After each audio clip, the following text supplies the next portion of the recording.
Buenas noches, señoras y señores. Desde su surgimiento público hace 25 años, la figura de Vladimir Putin ha suscitado reacciones encontradas. Reacciones encontradas en Europa, claro, porque en su país no parece haber excesiva polémica. Putin se ha convertido en objetivo de los grandes medios de comunicación y de los financieros y filántropos y sus títeres globalistas, porque lo cierto es que Vladimir Putin es un líder diferente tanto como lo es su pueblo, al que las potencias, ampulosamente autotituladas como democráticas, miran con extrema desconfianza. No, Putin no es uno de los suyos, solo eso ya le hace digno de atención.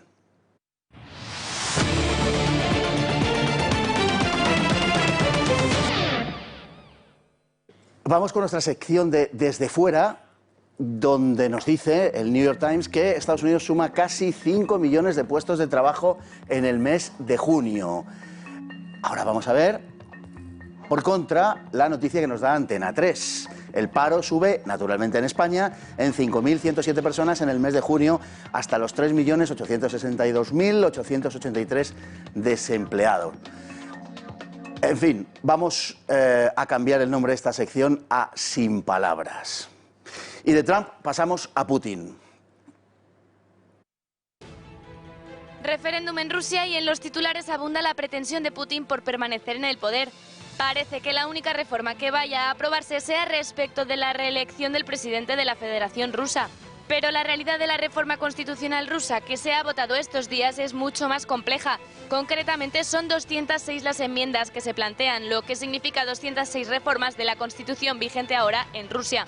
El motivo del monotema en los titulares reside en una de las enmiendas por la que Putin podría presentarse a otros 2 mandatos presidenciales de 6 años cuando termine el actual en 2024, pero esta enmienda no es la única que merece nuestra atención. La reforma constitucional rusa es una suerte de rescate del viejo Occidente, en el que los pilares eran la familia y la fe, y en el que lobbies e ideologías quedaban fuera.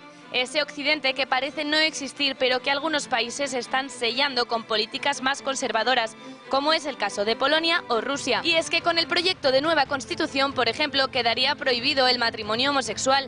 Ya en febrero Putin anticipó lo que después se introduciría en la Carta Magna. En lo que se refiere al progenitor número 1 y progenitor número 2, yo ya me pronuncié públicamente y lo digo una vez más. Mientras yo sea presidente no habrá progenitor 1 y 2, habrá papá y mamá. Recordemos, de hecho, el polémico vídeo que lanzó una agencia rusa para apoyar la campaña pre-referéndum. Vídeo que mostraba la decepción de un niño al ser adoptado por una pareja de homosexuales. El vídeo cerraba con una voz en off diciendo ¿es esta la Rusia que quieres? Y parece que no es la Rusia que quiere el 77,92% de los electores, que según el recuento final de la Comisión Electoral apoyaron la reforma constitucional, con lo que en la nueva norma suprema del ordenamiento ruso ya no cabe más unión que la unión entre hombre y mujer. Pero si algo novedoso sí que cabe en la nueva constitución es Dios. El preámbulo se refiere a la fe en Dios como vínculo del pueblo ruso. La propuesta de incluir a Dios vino de mano de Kirill, patriarca de la Iglesia Ortodoxa rusa, que argumenta que si Dios cabe en el himno, ¿por qué no incluirlo también en la Constitución? Además de estas enmiendas hay otras medidas sociales como un salario mínimo que no sea inferior al mínimo de subsistencia o un plan de pensiones o cuestiones de jerarquía jurídica, porque con la nueva Constitución queda prohibida la cesión de territorios, así como establecida la primacía del ordenamiento interno sobre el internacional. Todas las enmiendas fueron aprobadas por el Poder Legislativo en marzo, pero Putin ha preferido someterlas también a aprobación popular para no perder el rumbo demócrata. Y la votación terminaba ayer 1 de julio. Con el 98% de los votos contados, el resultado es claro. Rusia se suma a Putin y Putin a la moral conservadora que promueve la Iglesia Ortodoxa rusa. Don José Menéndez Manjón, muy bienvenido. Gracias, buenas tardes. José Menéndez Manjón, le conocerán ustedes si han visto alguno de los programas que emitíamos en esta casa de Tiempos Modernos. Acudía con frecuencia, sobre todo a temas que tenían que ver con el Oriente Europeo y fundamentalmente con Rusia, aunque no solo. Es historiador, es escritor, es profesor, muchas más cosas que no vamos a decir porque sería muy largo, pero precisamente ahora mismo tiene entre manos una novela, que esperemos publique en un lapso de tiempo razonablemente corto, una novela, digo, parte de la cual transcurre en la antigua Unión Soviética. Sí. Y le auguramos espero que un gran éxito. En cualquier caso, la novela será, con que sea la mitad de buena, que es la que ha publicado hace unos meses, llamada Zona Roja, nos daremos todos por satisfechos. Muchas don gracias. José. Bueno, Putin ha sido clamorosamente refrendado por su pueblo, algo que los medios occidentales, con un juego de titulares como pocas veces se ha visto, han tratado de ocultar. Bueno, siempre lo han hecho, pero los medios occidentales son de uso interno nuestro. O sea, realmente en Rusia el caso que se hace es más bien mínimo. Entonces, los medios occidentales están hechos para la propaganda occidental. Y su función es precisamente deslegitimar a Putin en cuanto lo más que puedan. Es curioso porque esos mismos medios, cuando en el año 93 Yeltsin bombardeó el Parlamento y mató a 200 personas, no protestaron en demasía. Y en el 96, cuando se hicieron unas elecciones descaradísimamente fraudulentas para impedir que Ziugánov llegara al poder y instalar a Putin, tampoco protestó nadie. Entonces, bueno, con la prensa occidental ya sabemos cómo hay que funcionar. Ya sabe usted que no todos los bombardeos son iguales. No. Aquí tenemos largas muestras. Bueno, lo que propone Putin, la verdad es que, guste más o guste menos, conecta ampliamente con las aspiraciones populares del pueblo ruso. Sí. Su popularidad es sencillamente inmensa. Me gustaría preguntarle si la construcción política que está teniendo lugar en Rusia tiene también que ver con eso de lo que se está hablando hoy, fundamentalmente en Hungría, de la construcción de una democracia iliberal. Bueno, hay una palabra un término que empleó Slava Surkov, que fue los ideólogos de Rusia Unida, que yo creo que lo define bien, que es una democracia soberana.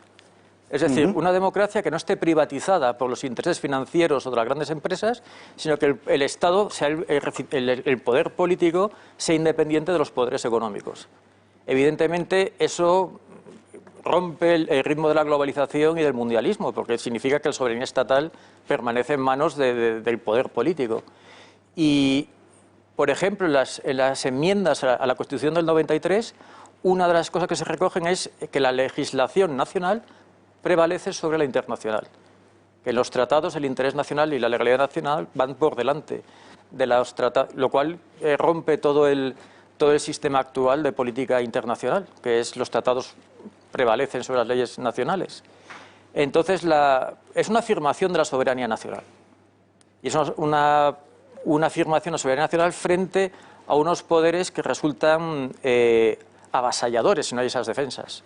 Es un país que no se defienda frente a los poderes financieros con una legislación fuerte y una concepción muy clara de su soberanía, que es el concepto básico más de la democracia unida a la soberanía nacional. Si perdemos la soberanía nacional, intereses manejados por gente con muchísimo poder, pues hacen lo que quieren con nuestras soberanías y nuestro dinero y nuestras vidas. Está usted pensando en algún país no muy lejano, sí, ¿verdad? No en lejanos desiertos. Ni... No. Bueno, es evidente que Putin es una de las bestias negras, si no la bestia negra del globalismo. Es una cosa muy evidente. Es un discurso el que ha hecho Putin recientemente, digo, el discurso en sí, no me refiero a una locución en concreto, de Dios, familia y patria. Es un discurso clásico en ese sentido. Hombre, es lo que todo el mundo pensaba en Europa hasta hace 50 años, tampoco es una gran novedad. Es un discurso que yo creo que en Polonia, en Hungría y quizá incluso en países occidentales tendría mucho más éxito del que creemos que puede tener. Pero son valores, hay que darse cuenta que Rusia ha sufrido unos cataclismos sociales en el año 17 y en el año 90, pero verdaderamente brutales. Una parte importante del poder de Putin es la gente que vivió los años 90 en Rusia. Y hay otro aspecto importante, que es que la Iglesia Ortodoxa rusa, el patriarca Kirill como su cabeza, no se ha rendido ante el mundo moderno. O sea, a diferencia de otros entes espirituales occidentales que han capitulado, la Iglesia Ortodoxa se ha puesto firme frente al... si sufría Stalin, evidentemente puede sufrir a otro tipo de tiranos. Y esa fuerza que tiene la Iglesia Ortodoxa extraordinaria en todo el territorio de la Federación Rusa, pues es otra de las garantías de que esas ideas tienen un apoyo popular. Basta con ver cómo se están construyendo iglesias en Moscú ahora mismo, que es una cosa espectacular. La popularidad de Putin tiene también una especie de eco, digamos, en el pasado más reciente, porque es inevitable que los rusos, que tengan más de 35 años, la comparen con los tiempos de Yeltsin, que fueron un absoluto desastre. Fueron una calamidad. Yeltsin era un hombre que, digamos que en cierta manera era una inevitabilidad histórica. Había que acabar con el comunismo, había que destruirlo, y Yeltsin era una especie de bulldozer humano. Y pese a su personalidad era muy discutible, pero él sí tenía, en cierta manera era una especie de idealista. Quería acabar con el comunismo y pensaba que la democracia occidental iba a ser lo mejor. El problema es que Yeltsin fue secuestrado por una oligarquía. de gente pro-occidental que hizo muy buenos negocios con el sistema financiero occidental y que, bueno, acabó viviendo en Londres o en Nueva York o acabó siendo completamente antipatriótica, por decirlo así. Y bueno, la época de Yeltsin fue una época en la que hizo muy poquita gente hizo muchísimo dinero, pero se hundió el nivel de vida de los antiguos soviéticos. En la Unión Soviética, mal que bien se iba tirando. O sea, la época de contención de Brezhnev fue, digamos que se iba lentamente declinando hacia la pobreza, pero no fue un choque tan brutal como las medidas que hicieron pues Gaidar, Chubais, etcétera.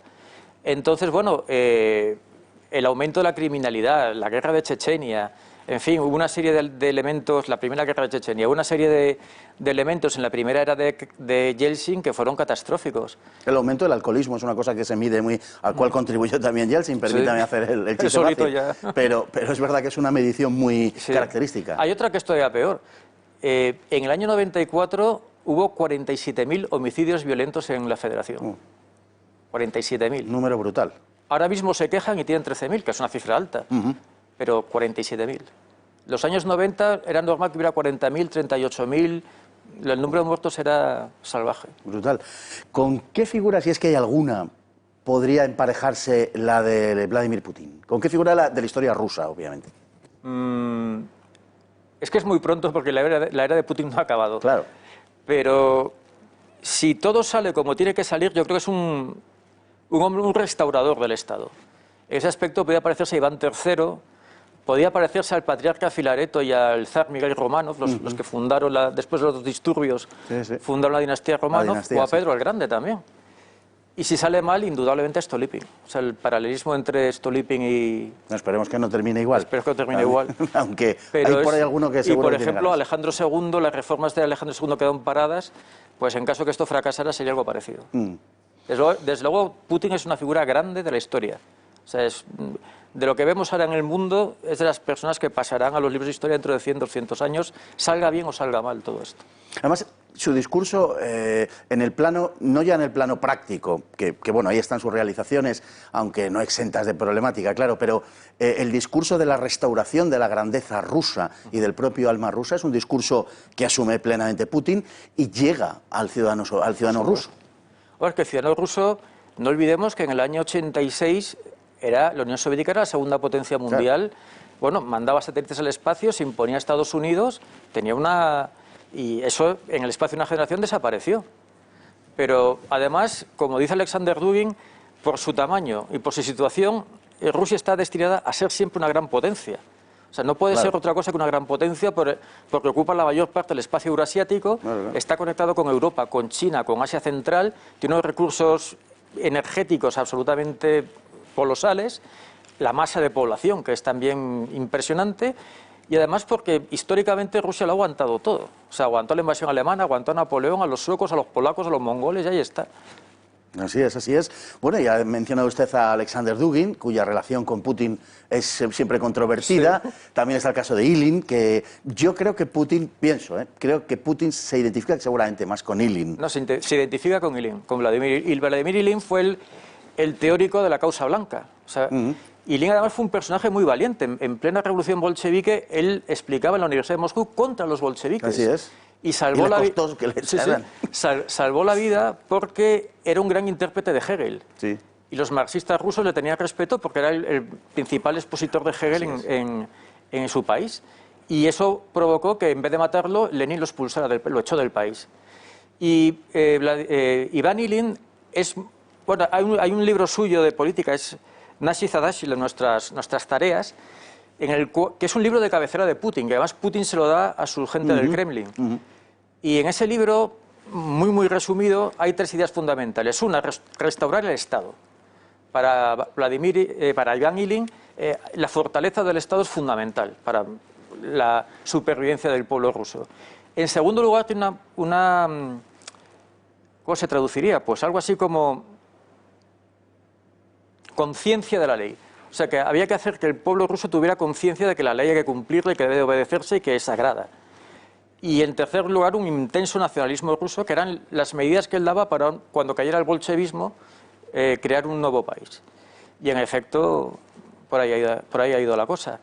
Ilín además fue enterrado, Ilín estaba, me parece que la tumba estaba en Suiza, y Putin dijo que la llevaran a Donskoy, en el sur de Moscú, un monasterio donde está enterrado además Solzhenitsyn, el general Kapel, Denikin, en fin. Sí. Es una especie de mausoleo de las viejas glorias blancas del país. Y Ilín es quizá el único ideólogo que podemos decir que sí es parte del pensamiento de Putin. Alexander Dugin es un personaje genial, pintoresco, es un talento extraordinario, es una de las personas más inteligentes que te vas a encontrar en la vida. Y es un maravilloso expositor, lo que hace es, tiene una tendencia, como su amigo Limonov, a la extravagancia.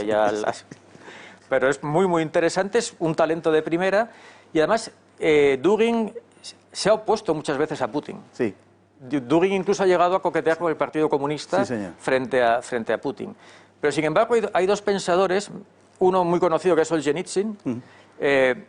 Los libros que dedicó al final de su vida Solzhenitsyn al tema de cómo volver a levantar el país tiene mucho que ver con la política de Putin. Y luego está Lev Gumilyov. Lev Gumilyov es el padre del eurasianismo moderno.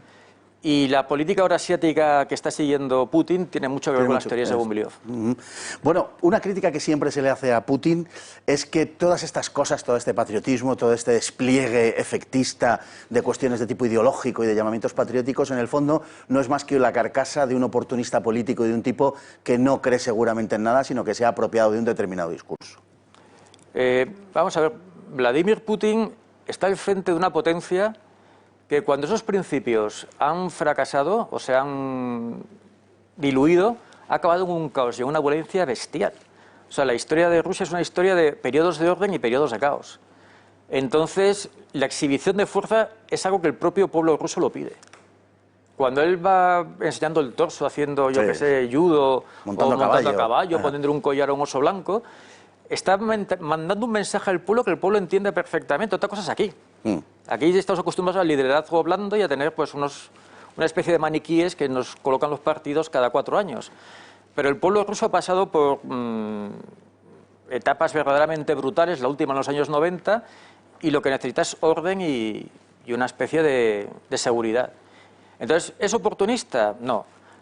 Hombre, todo político es oportunista porque si no sobrevive, pero no más que los demás políticos.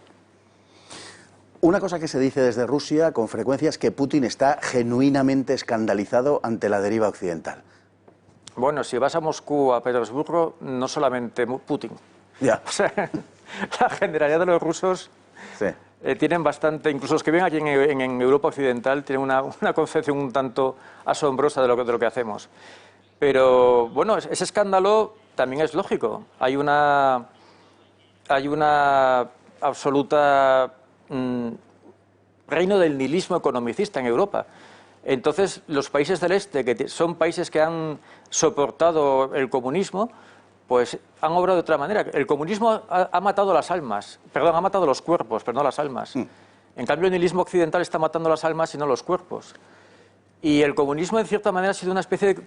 ha logrado fortalecer el espíritu de los pueblos. Tú vas a Polonia, a Rusia, a Hungría, y ven las cosas de una manera muy diferente a la nuestra. Y yo creo que es por eso, porque el comunismo, de cierta manera, creó una cultura de la resistencia. Y en cambio esa cultura de resistencia en Europa occidental no existe. Vamos a seguir hablando de Vladimir Putin y de Rusia, de todo lo que ha pasado y de lo que significa también Rusia, pero sobre todo de Vladimir Putin. Lo que pasa es que tenemos que irnos a publicidad, antes de lo cual vamos a ir a nuestro siempre simpático espacio de la hemeroteca.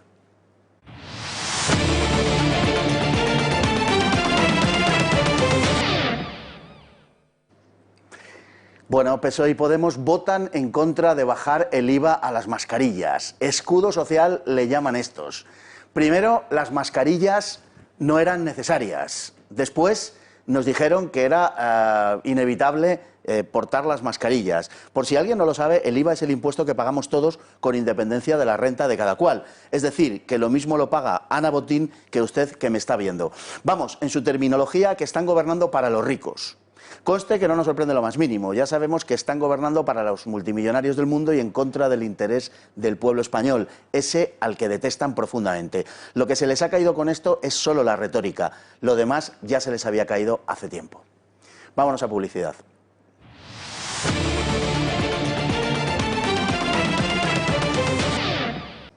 Ya estamos de vuelta, vamos a echar un vistazo a la trayectoria de Vladimir Putin desde sus comienzos políticos hasta el día de hoy. ¿Por qué los rusos le votan como lo hacen? Es el dirigente más apoyado de todos los grandes dirigentes del mundo. A muchos, sin duda, le cuesta digerirlo. Vamos a ver qué nos han dicho ustedes en la calle.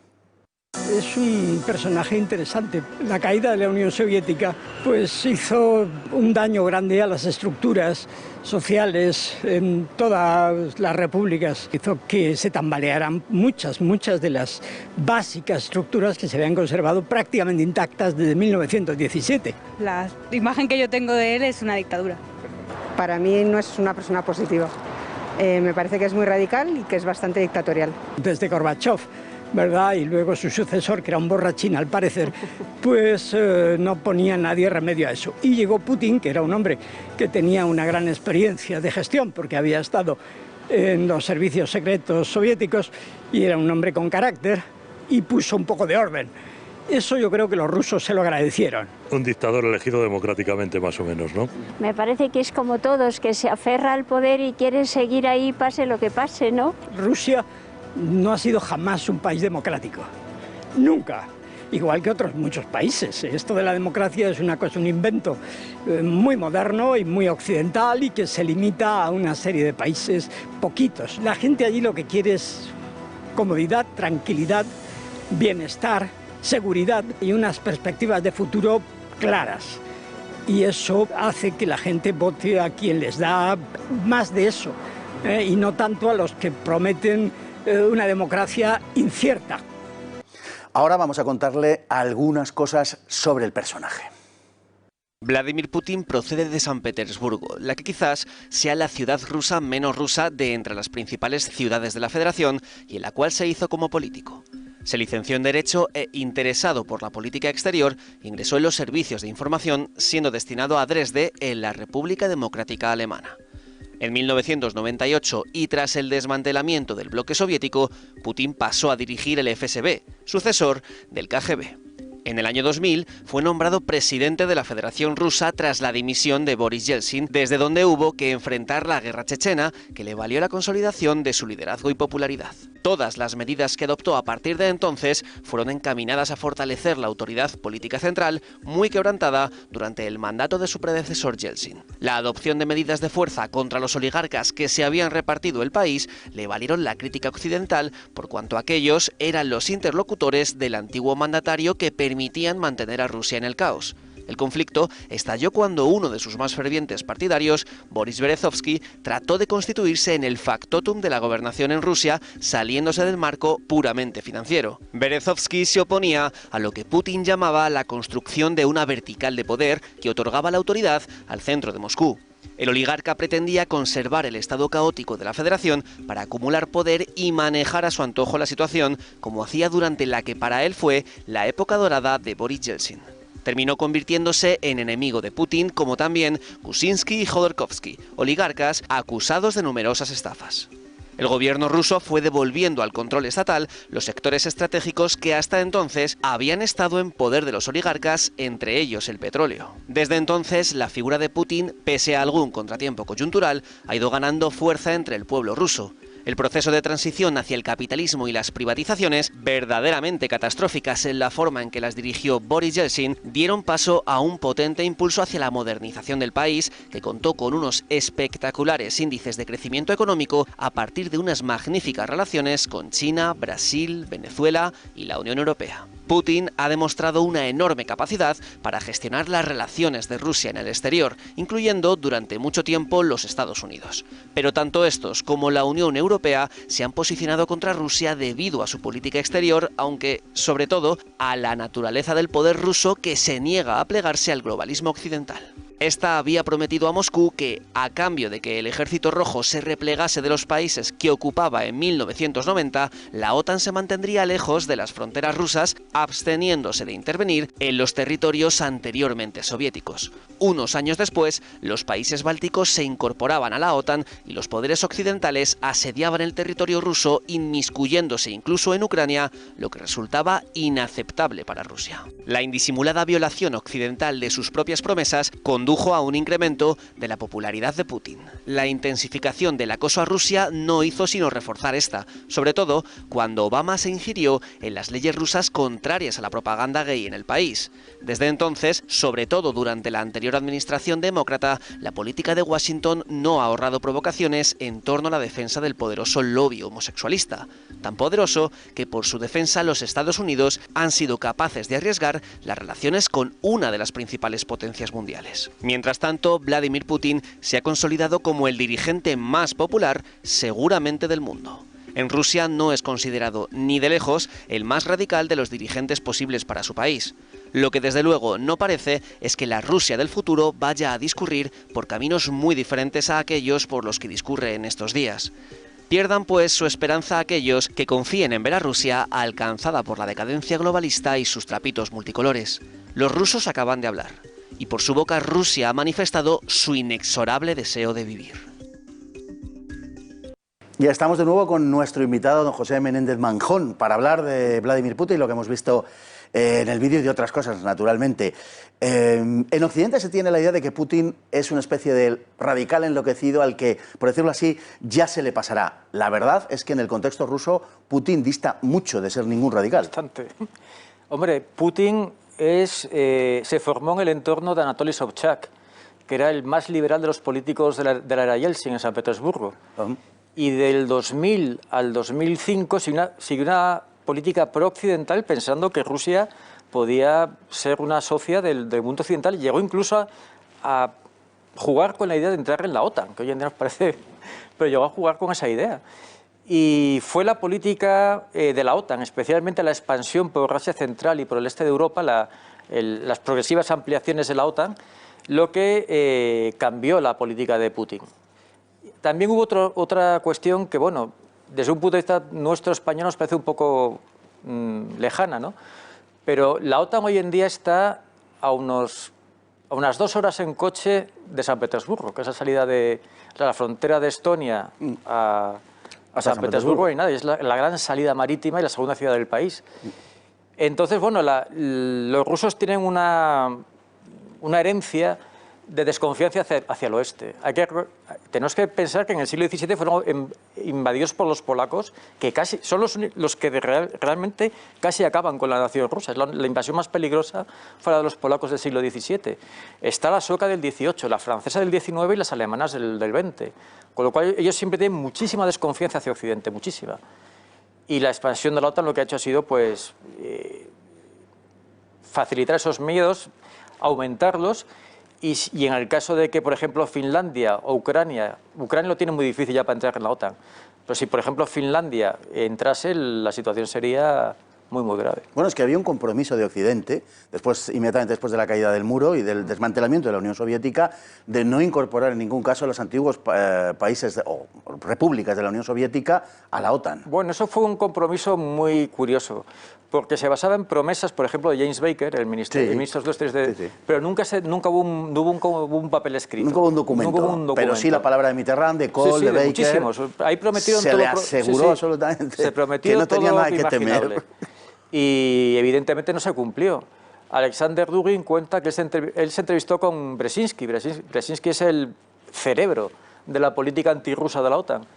Y la política de Brzezinski es expulsar a Rusia de Europa, o sea, convertirla en un país de segunda categoría en el centro de Asia y, sobre todo, extirparle Ucrania. O sea, que Ucrania pase a ser occidental completamente y que sea un país enemigo de Rusia, que eso origina otro conflicto muy grave. Entonces, Dugin le dijo, pero bueno, ustedes prometieron todo eso a Gorbachev y a Yeltsin y no lo han cumplido. Y Brzezinski dijo, sí, les hemos engañado. Se quedó.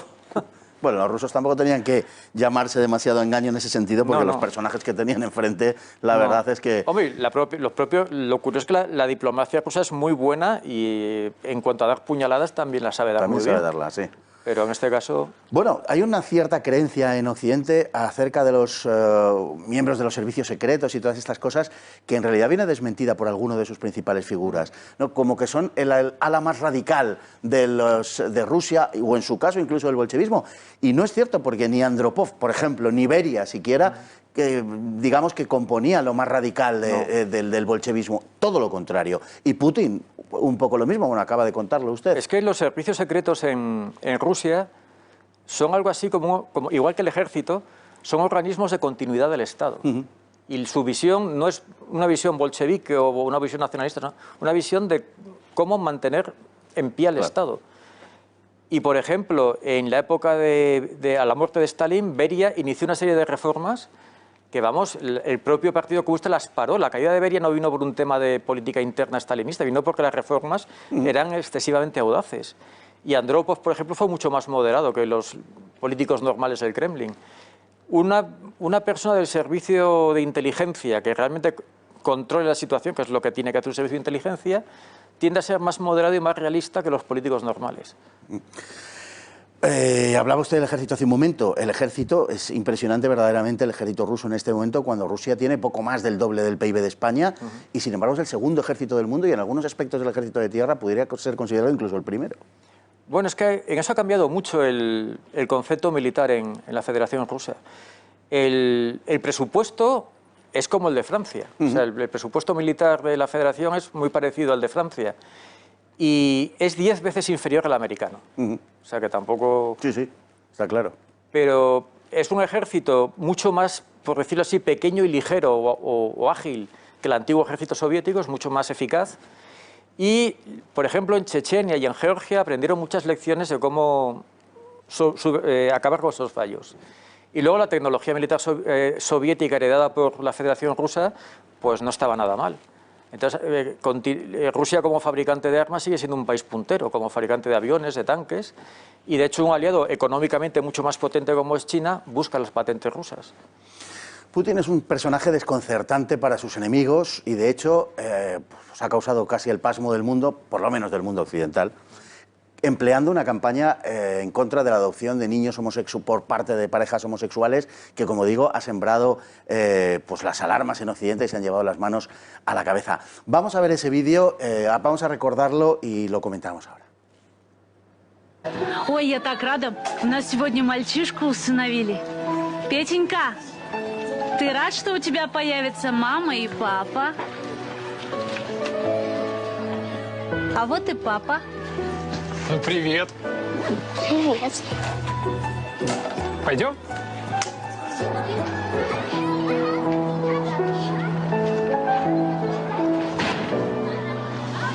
Где моя мама?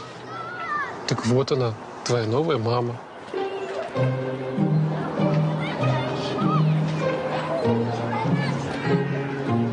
Ну что ты, не расстраивайся. Теперь у тебя будет настоящая, полноценная семья. Спасибо вам большое. Мы поедем.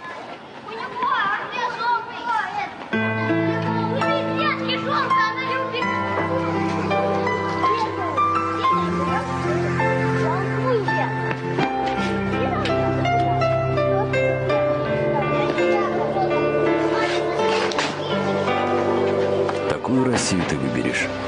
Реши будущее страны. Голосуй за поправки в Constitución.